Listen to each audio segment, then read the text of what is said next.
وطبيبنا وطبيب قلوبنا ومولانا محمدا عبده ورسوله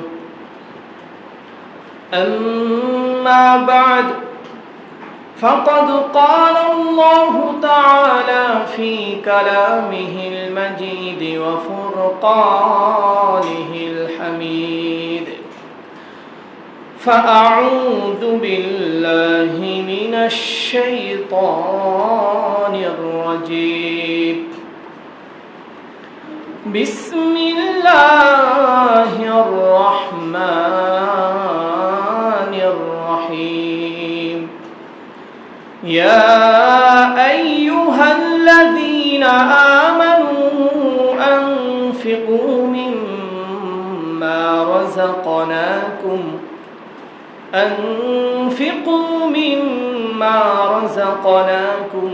من قبل أن يأتي يوم لا بيع فيه ولا خلة ولا شفاعة والكافرون هم الظالمون وقال النبي صلى الله عليه وسلم من استطاع منكم أن يستتر من النار ولو بشق تمرة فليفعل أو كما قال عليه الصلاة والسلام آمنت بالله صدق الله مولانا العظيم وصدق رسوله النبي الكريم ونحن على ذلك من الشاهدين والشاكرين والحمد لله رب العالمين وقال تعالى في شان حبيبه ومحبوبه إن الله وملائكته يصلون على النبي يا أيها الذين آمنوا صلوا عليه وسلموا تسليما اللهم صل على محمد وعلى آل محمد كما صليت على إبراهيم وعلى آل إبراهيم إنك حميد مجيد اللهم بارك على محمد وعلى آل محمد كما باركت على إبراهيم وعلى آل إبراهيم إنك حميد مجيد মহারব্বে করিমের আলিশান দরবারে লাখ কোটি বার শুকরিয়া জ্ঞাপন করছি অনত শিরে সুজুদ পেশ করছি যে মহারব্বুল ইজ্জত জাল্লা শানু আমাদেরকে তার ইবাদতের জন্য কবুল করেছেন মনোনীত করেছেন আমাদেরকে তিনি সমাজের যাবতীয় প্রতিকূল পরিবেশ অবস্থা থেকে রক্ষা করেছেন বিপদ আপদ থেকে হেফাজত করেছেন সকল ধরনের রোগ শোক থেকে আমাদেরকে শেফা দান করেছেন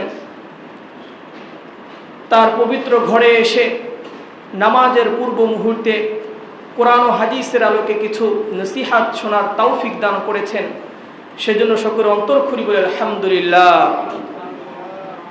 প্রিয় সুধী আজ 19শে মুহররম 1446 হিজরি সন 11ই শ্রাবণ 1431 বঙ্গাব্দ ও 26শে জুলাই 2024 খ্রিস্টাব্দ।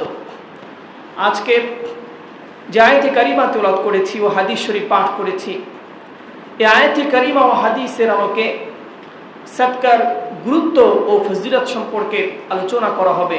ওয়ামা তাওফিকি ইল্লা বিল্লাহ। প্রিয় হাজরিন, সাদকা একটি মহান ইবাদত। সাদকা ইহ ও পরকালীন জীবনে সম্মান গৌরব বৃদ্ধি করে এবং সাদকা মহান আল্লাহ তাআলার ক্রোধকে নিভিয়ে দেয়। পাশাপাশি এই সাদাকা যাবতীয় বালা মুসিবতকে দূর করে দেয়। সাদকা এটি একটি আরবি শব্দ, এর অর্থ হচ্ছে দান করা, খয়রাত, যাকাত, এবং ইংরেজিতে এর অর্থ দাঁড়ায় চ্যারিটি। এক কথায় হচ্ছে আমরা আজকে যে বিষয় সম্পর্কে আলোচনা করব, শুনব, এই বিষয়টি অত্যন্ত গুরুত্বপূর্ণ। এই কারণে যে আমরা বিভিন্ন সময় দান করে থাকি, মানুষকে সদকা করে থাকি, কিন্তু আমরা সঠিকভাবে বুঝি না যে আমাদের এই দান এবং সদকা এটা আমাদের জন্য কতটুকু জরুরি এবং দান সদকা করলে আমাদের কি ফায়দা, এবং আমি যে সদকা করছি, দান করছি, আমার দান, অনুদান, ডোনেশন এগুলো কবুল হওয়ার জন্য কি শর্ত আছে, এ জাতীয় বিষয়গুলো আজকে আলোচনা করা হবে। ওমা তাওফিক ইল্লা বিল্লাহ। সর্বপ্রথম আমি বলছিলাম সাদকা এর শাব্দিক অর্থ হচ্ছে দান, খয়রাত, যাকাত, ডোনেশন, চ্যারিটি ইত্যাকার। পরিভাষায় সাদকা বলা হয় প্রয়োজনের অতিরিক্ত যে সম্পদ আল্লাহ তাআলার সন্তুষ্টি লাভে গরিব দুঃখী জনকে দেওয়া হয়, এটাকে কি বলা হয়? সাদকা বলা হয়। বাংলা অভিধান মতে বিপদ থেকে মুক্তির জন্য আল্লাহ তাআলার নামে যা কিছু উৎসর্গ করা হয় এটাকে কি বলা হয়? সাদকা বলা হয়। স্বয়ং রাসূল করিম সাল্লাল্লাহু আলাইহি সাল্লাম বলেছেন, আমরা আমাদের পরিবার বর্গের জন্য যে অর্থ করি, খরচ করি, এটাও কি সাদকা। রাসূল করিম সাল্লাল্লাহু আলাইহি সাল্লাম বলেন, এমন কি তুমি তোমার স্ত্রীর মুখে যে লোকমা তুলে দিচ্ছ এটাও তোমার জন্য সাদকা। সাগরী সুবহানাল্লাহ।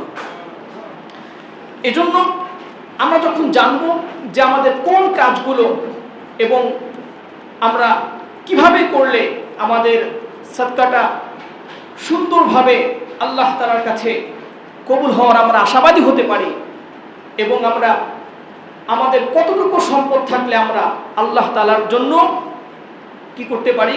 দান করতে পারি, মানুষকে সাহায্য সহযোগিতা করতে পারি, এই বিষয়গুলো আমাদেরকে খুব ভালোভাবে আমাদের কি করতে হবে? বুঝতে হবে, অনুধাবন করতে হবে।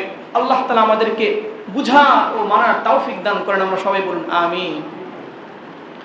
প্রিয় মুসলিম ভাইরা, স্বয়ং আল্লাহ রাব্বুল ইজ্জত সদকার জন্য, আমরা যে সদকা করি, দান করি, এই দান করার জন্য আল্লাহ তাআলা আমাদেরকে পবিত্র কালামুল্লাহ শরীফের বিভিন্ন জায়গায় কি করেছেন? আমাদেরকে তিনি সরাসরি নির্দেশ দিয়েছেন। আমরা কি করব? আল্লাহ তাআলা আমাদেরকে যে সম্পদ দিয়েছেন, আমরা যেন কি করি? আমাদের সম্পদ থেকে কি করি? আমরা ব্যয় করি। এ সম্পর্কে আল্লাহ তাআলা আমাদেরকে বিভিন্ন আয়াতে কারিমায় কি করেছে? নির্দেশনা দিয়েছেন। এ সম্পর্কে আল্লাহ তাআলা পবিত্র কালামুল্লাহ শরীফের সূরাতুল বাকারা 254 নম্বর আয়াতে আল্লাহ তাআলা বলেন, ইয়া আইয়ুহাল্লাযীনা আমানু আনফিকু মিম্মা রাযাকনাকুম মিন ক্বাবলি আন ইয়াতিয়া ইয়াউমুন লা বাইউন ফীহি ওয়ালা খুল্লাহ ওয়ালা শাফাআহ। আল্লাহ তাআলা এই আয়াতের মাঝে আমাদেরকে বলছেন যে আমরা যেন আমাদের সম্পদ থেকে, আল্লাহ তাআলা আমাদেরকে যে রিজিক দিয়েছেন, এই রিজিক থেকে আমরা দান করি, ডোনেশন করি, এমন একটা দিন আসার পূর্বে যেই দিন আমরা কোনো ধরনের কি করতে পারবো না? বেচা কেনা করতে পারবো না, টাকা দিয়ে আমরা কি করতে পারবো না? যেই দিনের শাস্তি থেকে আমরা কি করতে পারবো না? হিসাব থেকে আমরা কি করতে পারবো না? বাঁচতে পারবো না। টাকা পয়সা আমাদের কোনো কাজে লাগবে না, কিংবা বন্ধুর মাধ্যমে, বন্ধুর সুপারিশের মাধ্যমে আমরা কি করতে পারবো না? শাস্তি থেকে বাঁচতে পারবো না, কিংবা অন্য কারো সুপারিশও আমাদের জন্য গ্রহণযোগ্য হবে না। এই দিন আসার পূর্বেই আমরা যেন কি করি? আমাদের অর্থ সম্পদ থেকে আমাদের সাধ্য অনুযায়ী কি করি? আমরা ব্যয় করি, খরচ করি, আল্লাহ তাআলার পথে আমরা উৎসর্গ করি। এ সম্পর্কে আল্লাহ তাআলা বলেছেন। আল্লাহ তাআলা বলেন, ইয়া আইয়ুহাল্লাযীনা আমানু আনফিকু মিম্মা রাযাকনাকুম মিন ক্বাবলি আন ইয়াতিয়া ইয়াউমুন লা বাইউন ফীহি ওয়ালা খুল্লাতুন ওয়ালা শাফাআহ ওয়াল কাফিরুনা হুমুয যালিমুন। আল্লাহ তাআলা বলেন, হে ঈমানদারগণ, আমি তোমাদেরকে যে রিজিক দিয়েছি, তোমাদেরকে যে সম্পদ দিয়েছি, তোমাদেরকে যে ধন দৌলত দান করেছি, তা থেকে তোমরা খরচ করো। ওই দিন আসার পূর্বেই, যেই দিন তোমাদের কোনো কেনা বেচার ক্রয় বিক্রয়ের সুযোগ থাকবে না, তোমাদের কোনো বন্ধুত্বের সুযোগ থাকবে না, তোমাদের কোনো সুপারিশের সুযোগ থাকবে না। ওই দিন আসার পূর্বেই আমি তোমাদেরকে যে সম্পদ দিয়েছি, এই সম্পদ থেকে তোমরা আল্লাহ তাআলার জন্য দান করো, আল্লাহ তাআলার জন্য দান করো। ওই দিন আসার পূর্বেই, যেই দিন আমাদের কোনো কিছুর সুযোগ থাকবে না, টাকা পয়সা কোনো দাম থাকবে না, কোনো ভ্যালু থাকবে না, টাকা পয়সার মূল্য একদম শেষ হয়ে যাবে, লেস হয়ে যাবে, টাকা পয়সার কোনো ভ্যালু থাকবে না, ক্ষমতার কোনো দাপট থাকবে না, কোনো কিছুই থাকবে না। ওই দিন আসার পূর্বেই আপনার আমার সম্পদকে কি করতে হবে? আল্লাহর রাহে ব্যয় করতে হবে, আমাদের সামর্থ্য অনুযায়ী, সাধ্য অনুযায়ী। এরপরে এ সম্পর্কে আল্লাহ তাআলা পবিত্র কালামুল্লাহ শরীফের 13 নম্বর পারার সূরাত ইব্রাহিমের 31 নম্বর আয়াতে আল্লাহ তাআলা বলেন, কুল্লি ইবাদিয়াল্লাযীনা আমানু ইউকিমুস সালাতা ওয়া ইউনফিকু মিম্মা রাযাকনাহুম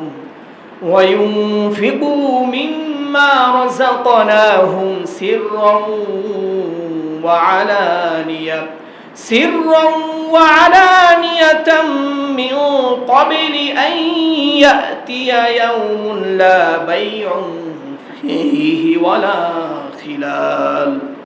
আল্লাহ তাআলা বলেন, কুল্লি ইবাদিয়াল্লাযীনা আমানু, হে নবী, আপনি আমার ইমানদার বান্দাদেরকে নির্দেশ প্রদান করুন, তারা যেন ইকিমুস সালাত, নামাজ কায়েম করে, নামাজ পড়ে, ওয়া ইউনফিকু মিম্মা রাযাকনাহুম, এবং আমি তাদেরকে যে সম্পদ দিয়েছি, এই সম্পদ থেকে তারা যেন ব্যয় করে, সিররান ওয়া আলানিয়া, প্রকাশ্যে এবং অপ্রকাশ্যে তারা যেন দিনের বেলায়ও দান করে, রাতের বেলায়ও তারা যেন দান করে, জনসম্মুখেও যেন তারা দান করে, এবং গোপনেও যেন, মানুষের অগোচরেও যেন তারা দান করে। মিন ক্বাবলি আন ইয়াতিয়া ইয়াউমুন, এমন দিন আসার পূর্বে, লা বাইউন ফীহি ওয়ালা খিলাল, যেই দিনের মাঝে কোনো ধরনের ক্রয় বিক্রয় থাকবে না, বন্ধুত্ব থাকবে না। আল্লাহ তাআলা আমাদেরকে বুঝাচ্ছেন, ওই দিনটা হচ্ছে কিয়ামতের দিন। কোন দিন? জোরে বলি, কিয়ামতের দিন। কিয়ামতের দিন, কিয়ামত সংঘটিত হওয়ার পূর্বেই আমাদের অর্থ করি আমাদের কি করতে হবে? কাজে লাগাতে হবে। কারণ যেদিন কিয়ামত সংঘটিত হবে, সেদিন কোনো মানুষের কোনো কিছুরই কি থাকবে না, সুযোগ থাকবে না, সকলের সকল ক্ষমতা নস্যাৎ হয়ে যাবে, টাকার গরম দাপট সব কিছু নিঃশেষ হয়ে যাবে, কোনো কিছুর ভ্যালু থাকবে না। কেবলমাত্র সমগ্র জাহানে, পৃথিবীতে, নবমণ্ডল ও ভূমণ্ডলে একমাত্র যার কথা চলবে তিনি কে? জোরে বলি আল্লাহ। জোরে বলি, তিনি কে? আল্লাহ। আল্লাহ ছাড়া সেই দিন আর কার কোনো অর্ডার, কার কোনো শক্তি, কারো কোনো গৌরব, কারো কোনো দাপট, কারো কোনো কথার প্রভাব, কোনো কিছুই থাকবে না। কেবলমাত্র আল্লাহ তাআলা যা বলবেন, আল্লাহ তাআলা যে নির্দেশ দিবেন, আল্লাহ তাআলা যা করবেন, তার কর্মসূচি ছাড়া মানুষের কোনো কাজ সেদিন কোনো কি হবে না, কাজে আসবে না। মানুষের কোনো কিছুই সেদিন কি লাগবে না, কাজে লাগবে না।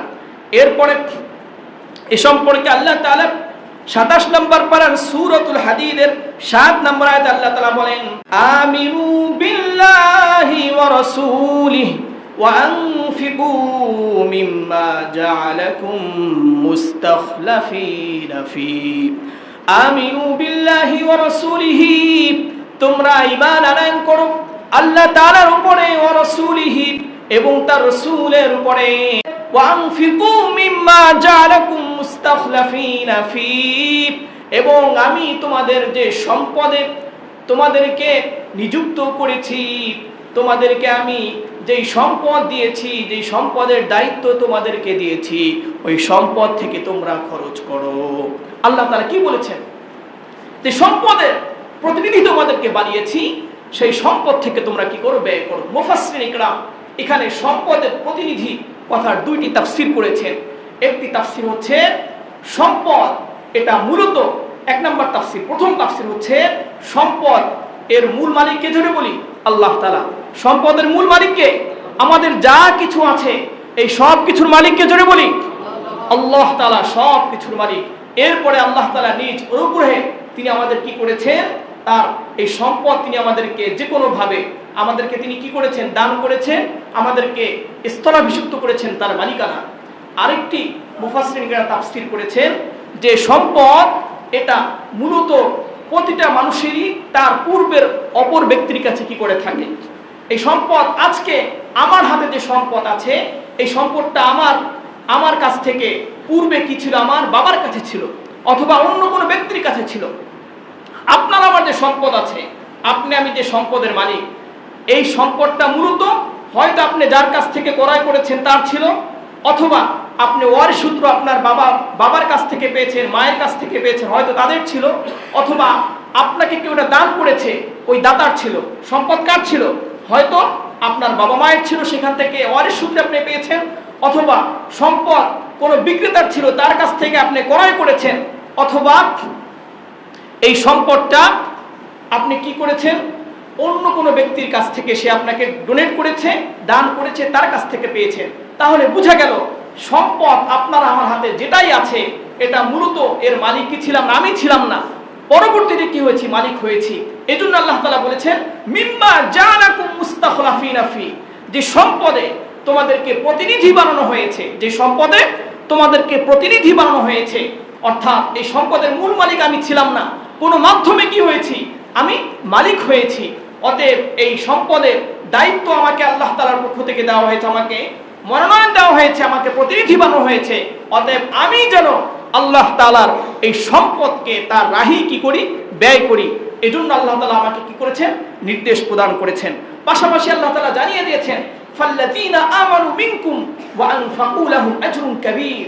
ফাল্লাযীনা আমানু মিনকুম ওয়া আনফাকু, যারা তোমাদের মধ্য থেকে, যারা মুমিন আছে, মুমিন ব্যক্তি যারা কি করে? তাদের সম্পদ ব্যয় করে, তাদের সম্পদ তারা দান করে, সদকা করে, তাদের জন্য তাদের রবের কাছে কি রয়েছে? আজরুন কাবীর, মহা প্রতিদান রয়েছে। কি রয়েছে? মহান প্রতিদান রয়েছে, গ্রেট রিওয়ার্ড রয়েছে। কার কাছে? মহান রব্বে কারীমের কাছে। যারা কি করবে? তার দেওয়া সম্পদ তার জন্যই তারা কি করবে? ব্যয় করবে তাদের জন্য। পাশাপাশি এ সম্পর্কে মুসলিম শরীফের হাদিস 1016 নম্বর হাদিস, হযরত আদি ইবনে হাতিম রাদিয়াল্লাহু আনহু থেকে বর্ণিত। তিনি বলেন যে রাসূল করিম সাল্লাল্লাহু আলাইহি ওয়াসাল্লাম বলেছেন মান ইসতাতাআ মিনকুম আন ইস্তাতিরা মিনান নার, তোমাদের মধ্যে যে ব্যক্তি সামর্থ্য রাখে জাহান্নামের আগুন থেকে বাঁচতে, জাহান্নামের আগুন থেকে নিজেকে বাঁচাতে, তোমাদের মধ্যে যে ব্যক্তি সামর্থ্য রাখে, ওয়ালাউ বিশিক্কি তামরাতিন, একটি খেজুর দিয়ে হলেও, ফালিয়াফআল, তার তাই করা উচিত। যদি কোন ব্যক্তির সামান্যতম সম্পদ থাকে, যে সম্পদ সে কি করতে পারে? ব্যয় করতে পারে। এই সামান্যতম সম্পদ ব্যয় করে হলেও সে যেন নিজেকে কি করে? জাহান্নামের আগুন থেকে বাঁচায়। তাহলে সদকা করলে আমরা হাদিসের মাধ্যমে কি বুঝতে পারি? যে সদকার মাধ্যমে জাহান্নামের আগুন থেকে মুক্তি পাওয়া যায়। কোত্থেকে মুক্তি পাওয়া যায়? জোরে বলি কি থেকে মুক্তি পাওয়া যায়? জাহান্নামের আগুন থেকে মুক্তি পাওয়া যায় কি করলে? সম্পদ থেকে খরচ করলে। কতটুকু খরচ করে? যা আছে সব না, আপনার যা আছে সব নয়, বরং আপনার প্রয়োজনের অতিরিক্ত আপনি যতটুকু দেবার সামর্থ্য রাখেন, যতটুকু খরচ করবার সামর্থ্য রাখেন, ততটুকু যদি আপনি আল্লাহ তাআলার সন্তুষ্টির জন্য কি করেন? খরচ করেন, আপনার এই খরচ করাটা, আপনার এই দান করাটাই, সদকা করাটাই আপনাকে কি করবে? জাহান্নামের আগুন থেকে বাঁচানোর জন্য যথেষ্ট হয়ে যাবে। সে বলি সুবহানাল্লাহ। এই জন্য রাসূল করিম সাল্লাল্লাহু আলাইহি ওয়াসাল্লাম বলেন মান ইসতাতাআ মিনকুম আন ইস্তাতিরা মিনান নার ওয়ালাউ বিশিক্কি তামরাতিন ফালিয়াফআল, তোমাদের মধ্যে যে ব্যক্তি জাহান্নামের আগুন থেকে নিজেকে বাঁচানোর সামর্থ্য রাখে, একটি খেজুর দিয়ে হলেও সে যেন তাই করে। তার যতটুকু সম্পদ আছে, এই সম্পদ থেকে সে যতটুকু পারে অতটুকু দিয়ে সে যদি নিজেকে চায় জাহান্নামের আগুন থেকে বাঁচাতে, তাহলে তার জন্য তাই করা উচিত। তার সামর্থ্য অনুযায়ী সম্পদ আল্লাহ তাআলার রাহে ব্যয় করা উচিত। আল্লাহ তাআলার রাহে ব্যয় করা উচিত। কোত্থেকে? আপনাকে যতটুকু, আমাকে যতটুকু কি করেছেন আল্লাহ তাআলা সামর্থ্য দিয়েছেন, সেই সামর্থ্য অনুযায়ী। এরপরে আমরা যে এতক্ষণ শুনলাম, আল্লাহ তাআলা পবিত্র কালামুল্লাহ শরীফের বিভিন্ন জায়গা আমাদেরকে সম্পদ থেকে, যে সম্পদ তিনি আমাদেরকে দান করেছেন, এর থেকে খরচ করার জন্য।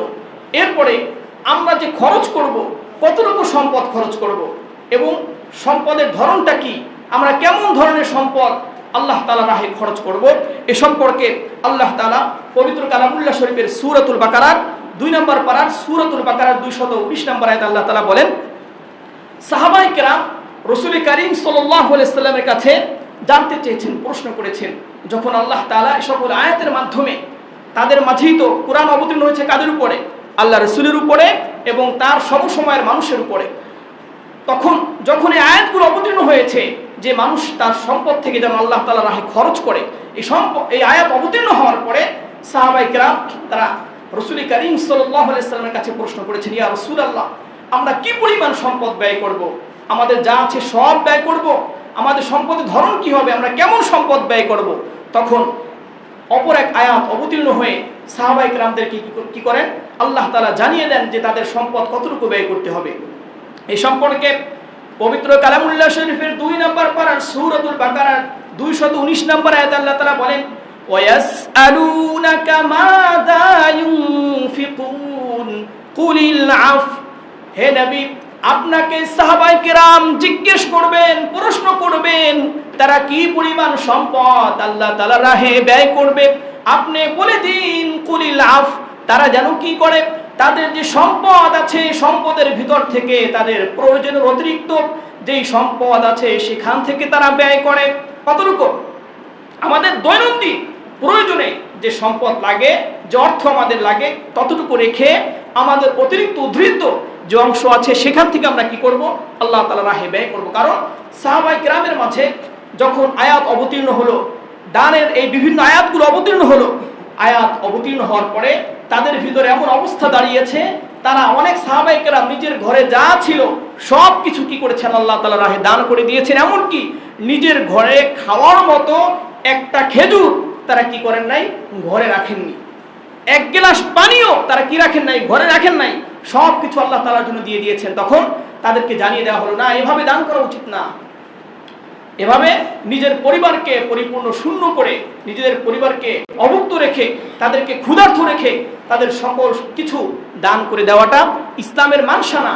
ইসলামের মানসা হচ্ছে আপনার আমার যে সম্পদ আছে, এই সম্পদের প্রয়োজন যতটুকু আছে তার চেয়ে অতিরিক্ত যে সম্পদ আছে সেখান থেকে কি করতে হবে? আল্লাহ তাআলার রাহে ব্যয় করতে হবে। এ সম্পর্কে অপর একটি হাদিস আছে।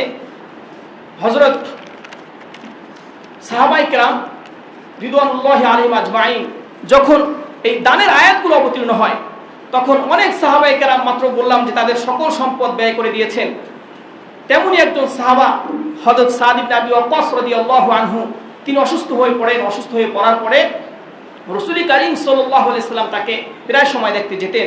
যার পরে তার অনেক সম্পদ ছিল, তিনি তার সম্পদ থেকে রাসূল করিম সাল্লাল্লাহু আলাইহি সাল্লামের কাছে জানতে চাইলেন, ইয়া রাসূলুল্লাহ, আমার যে সম্পদ আছে, আমার তো এই মালগুলো, আমি সম্পদগুলো সবগুলোই কি করি? আল্লাহ তাআলার রাহে আমি ওসিয়ত করে যাই খরচ করার জন্য। তখন রাসূল করিম সাল্লাল্লাহু আলাইহি সাল্লাম বললেন না। রাসূল সাল্লাল্লাহু আলাইহি সাল্লাম কি বললেন? না। তখন সাহাবায়ে কেরাম অর্থাৎ হযরত সাদ ইবনে আবি ওয়াক্কাস রাদিয়াল্লাহু আনহু তিনি বললেন, ফাশারতি ইয়া রাসূলুল্লাহ, তাহলে আমার যে সম্পদ আছে তার অর্ধেক আমি কি করি? আল্লাহর রাহে ব্যয় করার জন্য ওসিয়ত করে যাই। রাসূল করিম সাল্লাল্লাহু আলাইহি সাল্লাম তখনও বললেন না। তখন সাদ ইবনে আবি ওয়াক্কাস রাদিয়াল্লাহু আনহু পুনরায় আবার বলেন, কুলতু ফাসুলুস, তাহলে আমার যে সম্পদ আছে তার 1/3 আমি কি করি? ওসিয়ত করে যাই। তখন রাসূল করিম সাল্লাল্লাহু আলাইহি সাল্লাম বলেন, ক্বালা আসুলুস, হ্যাঁ, তুমি 1/3 কি করতে পারো? ওসিয়ত করতে পারো।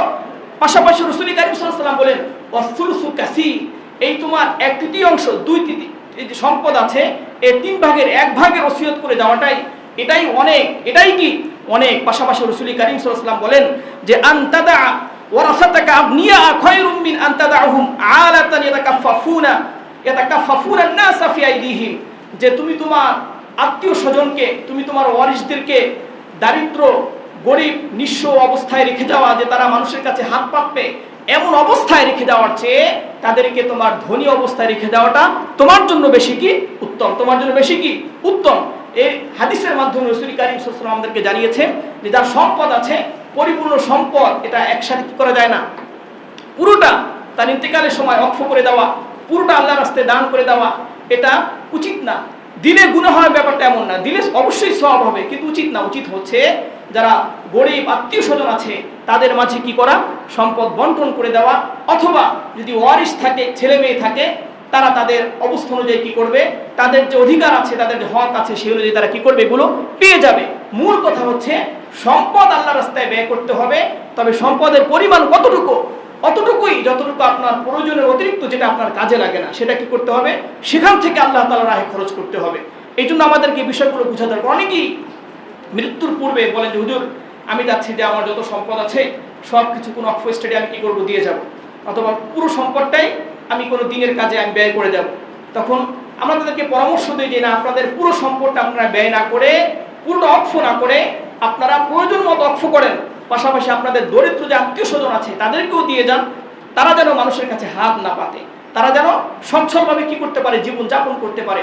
আর এই দান করাটা, এটাও আপনার জন্য সদকা হবে, পুরোটা আল্লাহর রাস্তায় দিলেই সদকা হবে, আর আপনি কারোর জন্য খরচ করলে সদকা হবে না, বিষয়টা এমন না। আপনি যদি আপনার আত্মীয় স্বজনকেও দিয়েও যান, সেটাও আপনি কি করবেন, এখান থেকে আপনি কি পাবেন, সদকার সওয়াব পাবেন। এজন্য আমাদেরকে আমাদের সম্পদ বন্টনের ক্ষেত্রে মাসআলাগুলো ভালোভাবে জেনে তারপরে সে অনুযায়ী আমাদের কি করতে হবে, সম্পদের এই বন্টন ভাগ বটোয়ারা আমাদের কি করতে হবে, প্রয়োগ করতে হবে। আগে আমাদেরকে সঠিকভাবে জানতে হবে। তো আমি বলছিলাম, আল্লাহ তাআলা আমাদেরকে নির্দেশ দিয়েছেন যে আমরা যেন আমাদের সম্পদ কি করি, আল্লাহ তাআলার রাহে খরচ করি। এরপরে সাহাবায়ে কেরাম জানতে চেয়েছেন যে কতটুকু খরচ করবে, তখন আল্লাহ তাআলা জানিয়ে দিয়েছেন কুলিল আফ, অতিরিক্ত, প্রয়োজনের অতিরিক্ত যে সম্পদ আছে সেখান থেকে কি করতে হবে, আল্লাহ তাআলার রাহে ব্যয় করতে হবে। পাশাপাশি আমাদের যে উৎকৃষ্ট, আমাদের সম্পদের যে উৎকৃষ্ট অংশ আছে, উৎকৃষ্ট অংশ কি করতে হবে, আল্লাহ তাআলার রাহে ব্যয় করতে হবে। অনেক সময় দেখা যায় অনেক মানুষ কি করে, বিভিন্ন মাদ্রাসায়, বিভিন্ন অনুষ্ঠানে খাবার দাবারের শেষে উচ্ছিষ্ট যে খাবার থেকে যায় সেটা তারা কি করে, সওয়াবের উদ্দেশ্যে দিয়ে যায়। আমি বসুন্ধরা মাদ্রাসায় পড়া অবস্থায় একবার এরকম 2 ট্রাক খাবার নিয়ে এসেছিল। কয় ট্রাক? 2 ট্রাক বিরিয়ানি এবং আরও উৎকৃষ্ট আইটেমের খাবার নিয়ে এসছে। খাবারগুলো হালকা একটু দুর্গন্ধ আসছিল। তখন হুজুর জিজ্ঞেস করেছে, এই খাবারটা কি ছাত্রদের জন্যই পাকানো হয়েছে নাকি অন্য কোনোভাবে? তারা বলেছে না, এটা একটা অনুষ্ঠান করা হয়েছিল, সেখানেও করছে, সেটা কি করছে, দিয়ে গেছে। বলছে না, আপনার এই জিনিসগুলো এখনই আপনার মাথা থেকে নিয়ে বের হয়ে যান, এটা এহানত। আপনার যদি দ্বিতীয় মন চায় আপনি আগেই দিয়ে যান। আপনি যেটা কাজে লাগাতে পারবেন না, নষ্ট অংশ, এটা আপনি এখন দিতে আসছেন কিসের জন্য, সওয়াবের জন্য, এটা এহানত, এটা অনুচিত। আপনার যদি আল্লাহর রাহে কোনো কিছু খরচ করার ইচ্ছেই থাকে, তাহলে কি করতে হবে, এটা আপনাকে পূর্বেই কি করতে হবে, নির্ধারণ করতে হবে, এবং আপনার সম্পদের উৎকৃষ্ট অংশ এটা আপনাকে কি করতে হবে, আল্লাহ তাআলার রাহে ব্যয় করতে হবে। অনেক মানুষ এমন আছে যে সুদ, ঘুষ, অবৈধ অর্থের কি করে, পাহাড় করার পরে মনে মনে ভাবে এখান থেকে কি করব, 5 লাখ 10 লাখ টাকা আল্লাহ তাআলার রাস্তায় দিয়ে যাব, দিলেই কি হয়ে যাবে, আমার সকল সম্পদ হালাল হয়ে যাবে। এমন মানুষের অভাব সমাজে আছে না নাই? কি বলেন, আছে না এমন মানুষ সমাজে? অনেক আছে। অবৈধ সম্পদের পাহাড় গড়ে আর মনে মনে ভাবে কি এখান থেকে আল্লাহ তাআলার রাস্তায় খরচ করব। আল্লাহ তাআলা বলেন না, এমন কাজ করা যাবে না। অবৈধ অর্থ দিয়ে আল্লাহ তাআলার রাহে খরচ করা যাবে না, বরং তোমার যে পবিত্র সম্পদ আছে, তোমার নিজের ঘামে, তোমার নিজের রক্তে উপার্জিত যে সম্পদ আছে, সেখান থেকে কি করতে হবে, আল্লাহ তাআলার রাহে ব্যয় করতে হবে। তোমার শস্য দানা, খেতে যে ফসল হয়েছে, এখান থেকে নষ্ট ফসলগুলো নয়, বরং সবচেয়ে ভালো মানের যে ফসল, তোমার যদি আল্লাহ তাআলার রাহে খরচ করতেই মন চায়, তোমার যদি কোনো মাদ্রাসায় দিতেই মন চায়, তুমি কি করবা, তোমার সবচেয়ে উৎকৃষ্ট ফসলের অংশ কি করতে হবে, তোমার মাদ্রাসায় দিতে হবে। এই নষ্ট পোকামাকড়ে ধরা এই অবৈধ অর্থ থেকে তুমি দিনের জন্য ব্যয় করবা, এটা করার পারমিশন আল্লাহ তাআলা দেননি।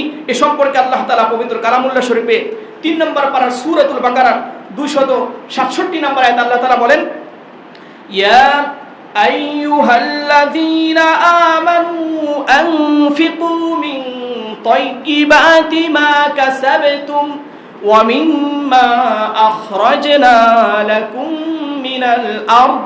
আল্লাহ তাআলা বলেন, হে ইমানদারগণ, আমি আল্লাহ তোমাদেরকে যে সম্পদ দিয়েছি এর উৎকৃষ্ট অংশ এবং তোমাদের জমিন থেকে আমি যে ফসল উৎপাদন করেছি তার উৎকৃষ্ট অংশ, আর তোমরা যা নিজ হাতে উপার্জন করেছো তার উৎকৃষ্ট অংশ তোমরা আল্লাহ তাআলার রাহে খরচ করো। আল্লাহ তাআলা কি বলেছেন? ওয়া আনফিকু মিন তাইয়্যিবাতি মা কাসাবতুম, আনফিকু মিন তাইয়্যিবাত, তোমরা উৎকৃষ্ট সবচেয়ে মূল্যবান, সবচেয়ে ভালো নির্ভেজাল যে জিনিসটা আছে, যে সম্পদ তোমার কাছে আছে, আনফিকু তুমি সেটা খরচ করো। কি বলেছেন? আনফিকু মিন তাইয়্যিবাত, সবচেয়ে উৎকৃষ্ট সম্পদ তোমরা কি করো? ব্যয় করো। অমিম্মা আখরাজনা লাকুম মিনাল আরদ, এবং জমিন থেকে তোমাদের জন্য যা কিছু উৎপাদন করি, আমি যা কিছু তোমাদের জন্য কি করি? ফসল ফলাই, এরও উৎকৃষ্ট যে অংশটা আছে সেই অংশটাই তোমরা কি করো? আল্লাহ তাআলার জন্য খরচ করো। পাশাপাশি আল্লাহ তাআলা বলেন ওয়ালা তায়াম্মামুল খাবিসা মিনহু তুনফিকুনা ওয়ালাস্তুম বিআখিযিহি ইল্লা আন তুগমিদু ফি। আল্লাহ তাআলা বলেন এরপরে তোমাদের উপার্জিত যে সম্পদ আছে এর ভিতর থেকে নিকৃষ্ট যে অংশ আছে এই অংশ তোমরা দান করার জন্য ইচ্ছা পোষণ করো না। এই কি করো না? ওয়ালা তায়াম্মামুল খাবিসা মিনহু তুনফিকুন। তায়াম্মামুল খাবিস, খবিস তো সবাই বুঝেন। খবিস বুঝি কিনা আমরা? খবিস বলে বাংলা সবাই বুঝি না। খবিস শব্দটা যদিও আরবি, কিন্তু আমরা বাংলায় বুঝি কি? একটা নিকৃষ্ট কদাকার, যেটা মানুষ ঘৃণা করে, এমন জিনিসকে খবিস বলা হয়। এটা আমরা বুঝি কি বুঝি না? তাহলে আল্লাহ তাআলা কি বলেছেন? ওয়ালা তায়াম্মামুল খাবিসা মিনহু তুনফিকুন, আমি তোমাদেরকে যে সম্পদ দিয়েছি কিংবা তোমাদের হাতে তোমরা যে ফসল উৎপাদন করো, তোমরা যাই কিছু করো, নিজ হাতে তোমরা সম্পদ উপার্জন করো কিংবা আমি যে ফসল ফলাই তার মধ্যে উপার্জন করো, এর ভিতরে তোমরা নিকৃষ্ট যে অংশ আছে এই নিকৃষ্ট অংশ দেওয়ার জন্য তোমরা ইচ্ছা করো না। তোমরা নিজেরা সংকল্প করো না যে তুমি নিকৃষ্ট অংশটা দিবা, নষ্ট জিনিসটা দিবা। তোমার মানুষের হক মেরে, মানুষের কাছ থেকে আত্মসাৎ করে তুমি টাকার পাহাড় করেছো, সম্পদের পাহাড় করেছো, এখান থেকে তুমি দান করবা, এটা তুমি কল্পনা করো না। বরং তোমাকে কি করতে হবে? তোমার উৎকৃষ্ট যে অংশ আছে সেখান থেকে আল্লাহ তাআলার জন্য ব্যয় করতে হবে। তাহলে আমরা আল্লাহ তাআলার রাহে, আল্লাহ তাআলার জন্য ব্যয় করব কোন সম্পদ থেকে? আমাদের সবচেয়ে ভালো সম্পদ নাকি নিকৃষ্ট সম্পদ, খারাপ সম্পদ? কোন সম্পদ থেকে? সবাই জোরে বলি, কোন সম্পদ থেকে? আমাদের সবচেয়ে ভালো সম্পদ থেকে, সবচেয়ে উৎকৃষ্ট মানের জিনিস থেকে আমরা আল্লাহ তাআলার জন্য ব্যয় করব। পাশাপাশি দেখেন আল্লাহ তাআলা বলছেন ওয়ালা তায়াম্মামুল খাবিসা মিনহু তুনফিকুনা ওয়ালাস্তুম বিআখিযিহি ইল্লা আন তুগমিদু ফি, অথচ তুমি খারাপ সম্পদ দেওয়ার জন্য, নিকৃষ্ট এবং 2 নাম্বার জিনিস দেওয়ার জন্য তুমি সংকল্প করছো, অথচ এই জিনিসগুলো তোমাকে যদি কি করে কেউ দেয় তাহলে তুমি কি করবা না? যতক্ষণ পর্যন্ত তোমার চোখে দৃষ্টি আছে ততক্ষণ পর্যন্ত তুমি খারাপ জিনিসগুলো নিবা না। যদি আপনাকে কেউ কোনো পচা তরকারি দিয়ে যায়, নিবেন? যদি 2 নাম্বার জিনিস দিয়ে দেয় আমরা কেউ নিব?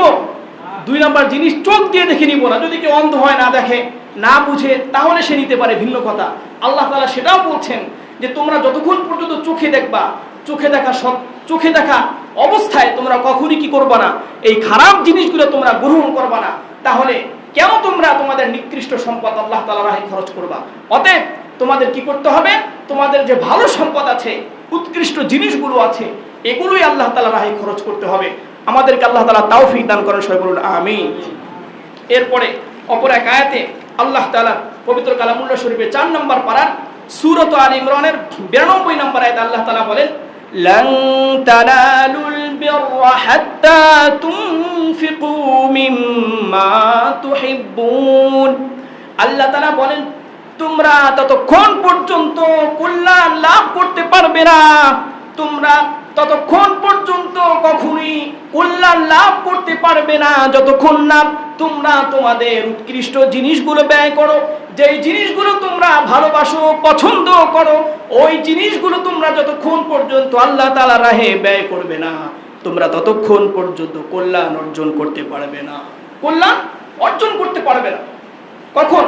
যতক্ষণ না তোমরা যা পছন্দ করো, ভালোবাসো, তোমাদের কাছে সবচেয়ে ভালো মনে হয়, ওই জিনিস তোমরা না দান করবা, খরচ না করবা, ততক্ষণ পর্যন্ত তোমরা কোনো কল্যাণ কি করতে পারবে না? লাভ করতে পারবে না। এরপর আল্লাহ তাআলা বলেন ওয়ামা তুনফিকু মিন শাই, এবং তোমরা যা কিছু খরচ করো আল্লাহ তাআলা সব কিছুই জানেন। আমরা যা কিছু করি কি জানেন? জোরে বলি, সব কিছু আল্লাহ তাআলা জানেন। এই আয়াত অবতীর্ণ হওয়ার পরে পবিত্র কালামুল্লাহ শরীফে 4 নম্বর পারার সূরাত আলে ইমরানের 92 নম্বর আয়াত, এই আয়াত অবতীর্ণ হওয়ার পরে সাহাবায়ে কিরামের মাঝে এক আশ্চর্য অনুভূতি সৃষ্টি হলো। অনেক সাহাবায়ে কিরাম তার সবচেয়ে প্রিয় জিনিসগুলো কি কি তারা সবগুলো খুঁজে খুঁজে বের করা শুরু করেছেন এবং সেই জিনিসগুলো আল্লাহ তাআলার রাহে খরচ করার জন্য সবাই মরিয়া হয়ে গিয়েছিলেন। এর ভিতরে একজন সাহাবা হচ্ছেন হযরত আনাস ইবনে মালিক রাদিয়াল্লাহু আনহু থেকে বর্ণিত, বুখারী এবং মুসলিম শরীফে হাদিসটি এসেছে। সে সময় মদিনার সবচেয়ে ধনী ব্যক্তি ছিলেন হযরত আবু তালহা রাদিয়াল্লাহু আনহু। সাহাবীর নাম কি জোরে বলি? হযরত আবু তালহা রাদিয়াল্লাহু আনহু। আবু তালহা রাদিয়াল্লাহু আনহু তৎকালীন সময় মদিনার সবচেয়ে ধনী ব্যক্তি ছিলেন এবং মদিনার মসজিদে নববীর পাশেই তার একটি খেজুর বাগান ছিল। সেই খেজুর বাগানটার নাম ছিল বাইরুহা। খেজুর বাগানের নাম কি ছিল? বাইরুহা। এবং এই খেজুর বাগানের ভিতরে একটি পানির কূপ ছিল যেখানে সুমিষ্ট পানি পাওয়া যেত এবং রাসূল কারীম সাল্লাল্লাহু আলাইহি ওয়াসাল্লাম বিভিন্ন সময় সেই কূপে গিয়ে কি করতেন? সেখান থেকে সুমিষ্ট পানি পান করতেন। আপনারা জানেন, যারা মরুভূমিতে বসবাস করে, মরুভূমির যে রাষ্ট্রগুলো আছে, মরুভূমিতে অবস্থিত যে দেশগুলো আছে, সেখানে কিন্তু মিষ্টি পানি পাওয়া যায় না। সেখানে সুপেয় মিষ্টি পানি পাওয়া যায় না, সেখানে পানি সব লবণাক্ত থাকে। এগুলোকে বর্তমানে যেগুলো পাওয়া যায় এগুলো বিভিন্ন ফিল্টারিং করে, প্রসেসিং করে সেখান থেকে তারা কি করে? মিষ্টি পানি তারা বের করে। কিন্তু তৎকালীন যুগে এত আধুনিক প্রযুক্তি কোনো কিছুই ছিল না। এই জন্য কূপ থেকে যদি কোনো কূপ থেকে মিষ্টি পানি বের হতো, এটাই তাদের কাছে সবচেয়ে আশ্চর্যজনক মনে হতো, সবচেয়ে প্রিয় জিনিস মনে হতো। তদ্রুপ হযরত আবু তালহা রাদিয়াল্লাহু আনহুর এই বাইরুহা নামক বাগানে একটা কূপ ছিল, যে কূপের পানি সুমিষ্ট ছিল। সেখান থেকে রাসূল কারীম সাল্লাল্লাহু আলাইহি ওয়াসাল্লাম কি করতেন? পানি পান করতেন। যখন এই আয়াত অবতীর্ণ হলো সূরাতে আলে ইমরানের 92 নম্বর আয়াত, এই আয়াত অবতীর্ণ হওয়ার পরে হযরত আবু তালহা রাদিয়াল্লাহু আনহু তিনি রাসূল কারীম সাল্লাল্লাহু আলাইহি ওয়াসাল্লামের কাছে উপস্থিত হয়ে বললেন, ইয়া রাসূলুল্লাহ, ইন্নাল্লাহা তাবারাকা ওয়া তাআলা ইয়াকুল লান তানালুল বিররা হাত্তা তুনফিকু মিম্মা তুহিব্বুন। হে আল্লাহর রাসূল, আল্লাহ তাআলা বলেছেন, লান তানালুল বিররা হাত্তা তুনফিকু মিম্মা তুহিব্বুন, যতক্ষণ পর্যন্ত তোমরা তোমাদের সবচেয়ে পছন্দের জিনিস দান না করবে ততক্ষণ পর্যন্ত কোনো কল্যাণ লাভ করতে পারবে না।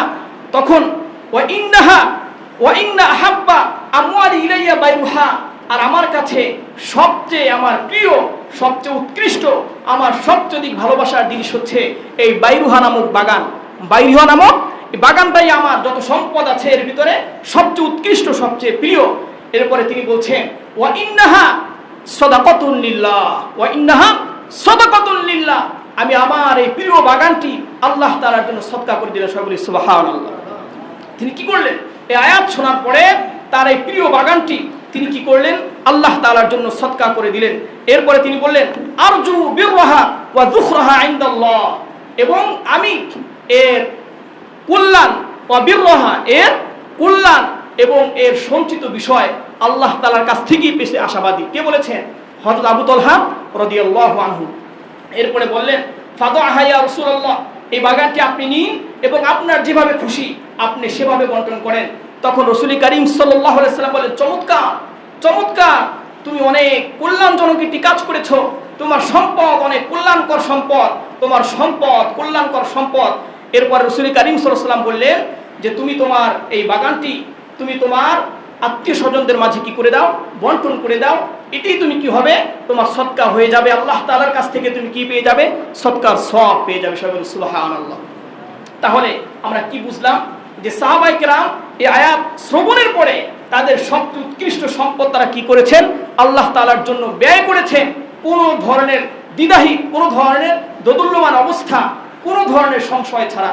অপর একটি ঘটনা, এই আয়াত অবতীর্ণ হওয়ার পরে হযরত যায়েদ ইবনে হারেসা রাদিয়াল্লাহু আনহু, হযরত যায়েদ ইবনে হারেসা রাদিয়াল্লাহু আনহু এই আয়াত শ্রবণের পরে তিনি দেখলেন তার কাছে সবচেয়ে দামি সম্পদ কোনটা।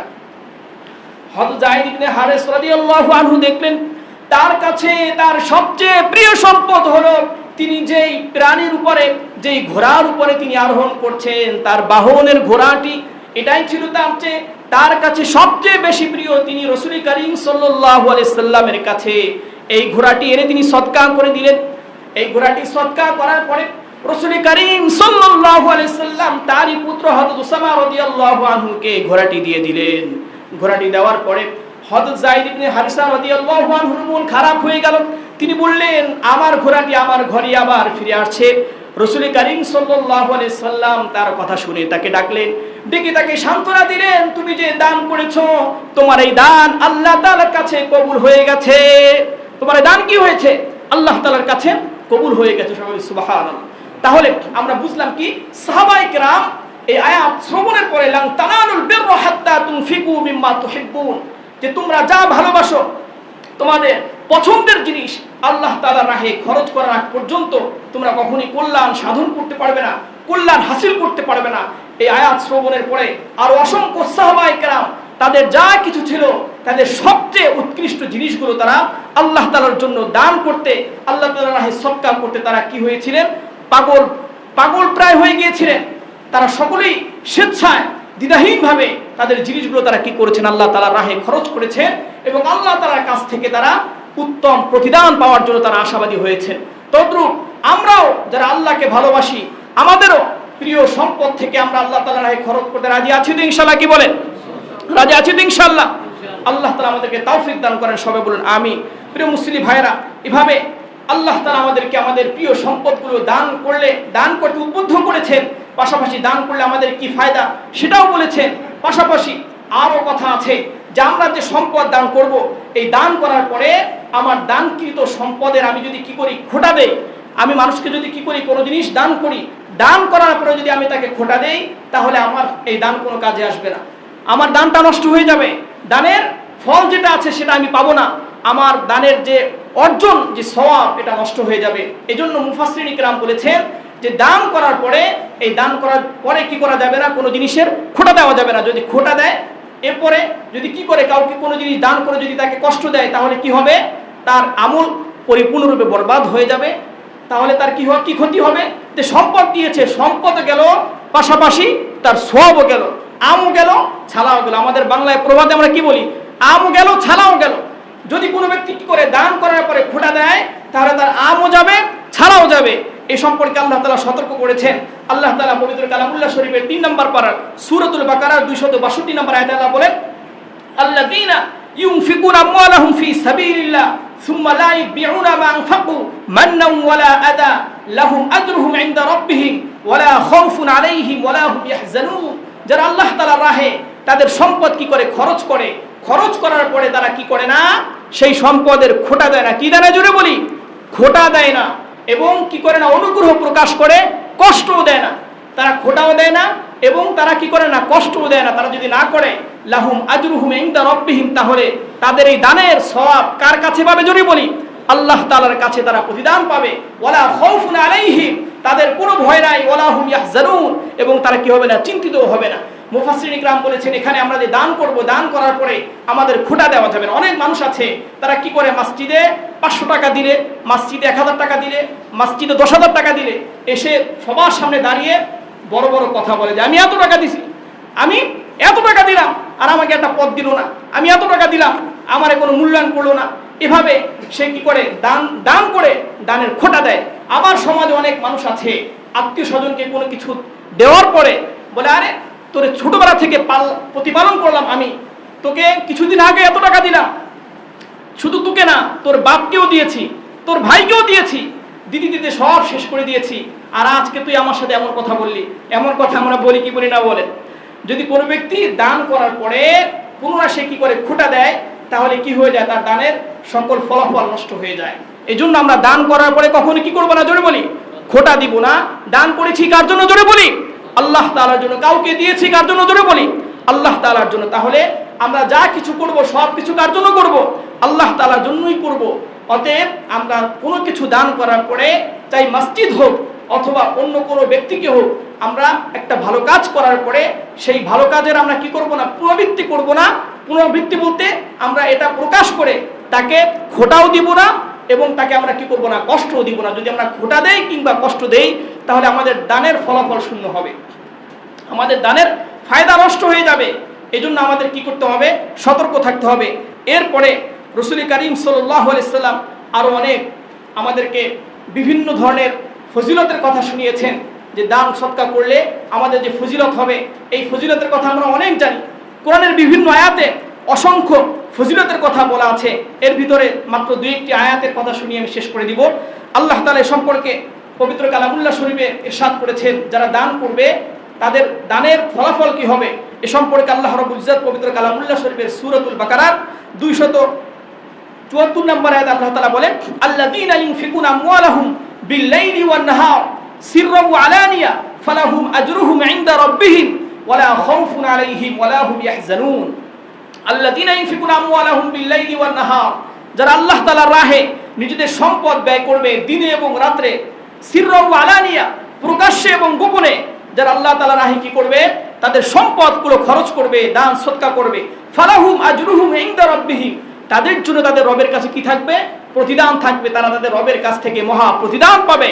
ওয়ালা খাউফুন আলাইহিম ওয়ালা হুম ইয়াহজানুন, এবং কঠিন মুসিবতের সময় তাদের এই দান সদকাগুলো কাজে আসবে এবং তারা কি হবে না, তখন কাল কিয়ামতের দিন কঠিন মুসিবতের সময় তারা কি হবে না, চিন্তিত হবে না, তারা ভয় পাবে না, তাদের কোনো ভয় নাই, তারা চিন্তিত হবে না, তাদের আমলগুলো কি হবে না, নষ্ট হবে না। আল্লাহ তাআলা তাদের আমলগুলো কাল কিয়ামতের দিন কি করবেন, তাদের প্রতিফলন হিসেবে কাজে লাগাবেন। সবাই বলি সুবহানাল্লাহ। এই জন্য আমরা দান করলে আমাদের দানের প্রতিদান কার কাছ থেকে পাবো, জোরে বলি, আল্লাহ তাআলার কাছ থেকে আমরা দানের প্রতিদান পাবো। কিন্তু দান করার পরে কখনই আমাদের কি করা যাবে না, খোঁটা দেওয়া যাবে না। যদি আমরা খোঁটা দেই তাহলে আমাদের দানগুলো নষ্ট হয়ে যাবে। এরপরে অপর এক আয়াত আল্লাহ তাআলা পবিত্র কালামুল্লাহ শরীফের 3 নম্বর পারা সূরাতুল বাকারা 261 নম্বর আয়াত আল্লাহ তাআলা বলেন, মাসালুল লাযীনা ইউনফিকুনা আমওয়ালাহুম ফি সাবিলিল্লাহ কামাসালি হাববাতিন আমবাতাত সাবআ সানাবিলা ফি কুল্লি সুমবুলাতিন মিয়াতু হাব্বা। আল্লাহ তাআলা বলেন, যারা আল্লাহ তাআলার রাহে খরচ করে তাদের দৃষ্টান্ত হচ্ছে ওই শীষের ন্যায়, ওই শস্য দানার ন্যায়, যেই শস্য দানাটি 60টি শীষ উৎপাদন করে। কয়টি? 60টি শীষ উৎপাদন করে। ফি কুল্লি সুমবুলাতিন, এবং প্রতিটি শীষের মাঝে 100টি করে দানা থাকে। কয়টি করে দানা থাকে? 100টি করে দানা থাকে। তাহলে 60টি শীষে যদি 100টি দানা থাকে তাহলে মোট কতটি দানা হয়, জোরে বলি? 700। কতটি দানা হয়? 700। যদি কোনো ব্যক্তি আল্লাহ তাআলার রাহে 1 টাকা খরচ করে, একটা জিনিস খরচ করে, তাহলে তার প্রতিদান কত হবে, জোরে বলি? 700। একটা নেকির প্রতিদান কত হবে? 700 হবে। আল্লাহ তাআলা বলেন, মাসালুল লাযীনা ইউনফিকুনা আমওয়ালাহুম ফি সাবিলিল্লাহি কামাসালি হাববাতিন আমবাতাত সাবআ সানাবিলা ফি কুল্লি সুমবুলাতিন মিয়াতু হাব্বা। যারা আল্লাহ তাআলার রাহে 1 টাকা খরচ করবে, একটা জিনিস খরচ করবে, এর দৃষ্টান্ত হচ্ছে ওই শস্য দানার ন্যায়, যেই শস্য দানাটা 60টি শীষ উৎপাদন করে, 60টি শীষ উদ্গত করে, এবং প্রতিটি শীষের মাঝে 100টি করে দানা থাকে। অতএব 60টি শীষে কয়টি দানা হয়? 100টি দানা হয়। তদ্রূপ যারা আল্লাহ তাআলার রাহে খরচ করবে তাদের প্রতিটা দানে, প্রতিটা টাকায়, প্রতিটা জিনিসে কয়টা করে হবে, জোরে বলি? কয়টা করে হবে, জোরে বলি? 700 করে হবে। আপনি 1 টাকা দিলে 700 টাকা পাবেন, একটা জিনিস দিলে 700 জিনিস পাবেন। 1 বস্তা সিমেন্ট দিলে 1 বস্তা সিমেন্টে কয় বস্তা পাওয়া যাবে? 700 বস্তা পাওয়া যায়। সবাই সুবহানাল্লাহ। এই জন্য প্রিয় মুসলিম ভাইরা, আমরা যখন দান করব এই বিষয়গুলো খেয়াল রেখে দান করব, যে আমি দান করছি কেবলমাত্র কার জন্য? আল্লাহ তাআলার জন্য। এবং দান করার পরে পুনরায় সেটা মানুষের সামনে প্রকাশ করা যাবে না এবং খোঁটা দেওয়া যাবে না, এবং যাকে দান করেছেন তাকে কষ্টও দেওয়া যাবে না। যদি কষ্ট দেই তাহলে এই যে সওয়াবের কথা বলা হয়েছে, একে 700, এক নেকিতে 700 নেকি হবে, 1 বস্তায় 700 বস্তা হবে, একটা ফ্যানে 700টা ফ্যান হবে। এই যে একটা পরিমাণ আল্লাহ তাআলা আমাদেরকে জানিয়ে দিয়েছেন, এটা তো পাবোই না, বরং আমি যা করেছি উল্টা আমার আরো কি হবে, ক্ষতি হবে। তাই আসুন আমরা সঠিকভাবে কি করি, দান করি, আমাদের সামর্থ্য অনুযায়ী দান করি। আল্লাহ তাআলা আমাকে যতটুকু তৌফিক দিয়েছেন সেই সামর্থ্য অনুযায়ী আমরা দান করি। আমাদেরকে আল্লাহ তাআলা আমল করার তৌফিক দান করেন। সবাই বলুন আমিন।